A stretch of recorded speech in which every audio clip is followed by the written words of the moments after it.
আসসালামু আলাইকুম রহমতুল্লাহ। বন্ধুরা, অনেকেরই অভিযোগ যে ১ সপ্তাহ ধরে, ১৫ দিন ধরে, ২০ দিন ধরে কল দিচ্ছি কিন্তু হুজুরকে পাচ্ছি না। এই বিষয়টা কেন হচ্ছে একটু বুঝুন। আমাদের সিমে এত পরিমাণে কল দেয়া হচ্ছে, যেই কলগুলো একজন মানুষের দ্বারা নিয়ন্ত্রণ করা সম্ভব না। একটা নির্দিষ্ট পরিমাণ কল রিসিভ করার পরে নিজের মেজাজ খিটখিটে হয়ে যায়, রোগীদের সাথে আর কথা বলতে মন চায় না, এরূপ একটা অবস্থা হচ্ছে।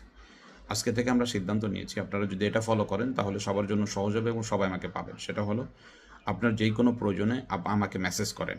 সংক্ষিপ্ত আকারে আপনার মূল বিষয়টা লিখে দেন, অথবা ৩০ সেকেন্ডের মধ্যে আপনি আপনার বিষয়টাকে ভয়েস করে দেন যারা লিখতে পারেন না। আমার হোয়াটসঅ্যাপ বা ইমোতে ভয়েস করে দিয়ে দেন। আমি আপনার এই মেসেজটা পড়ে অথবা ভয়েসটা শুনে, আমি যদি মনে করি যে আপনার সাথে কথা বলা দরকার, আমি নিজে আপনাকে কল দিব। আর যদি মনে করি এটা লিখে দেওয়ার মাধ্যমে অথবা ভয়েস করে সমাধান করা দরকার, তাহলে ভয়েস করে দেওয়া হবে।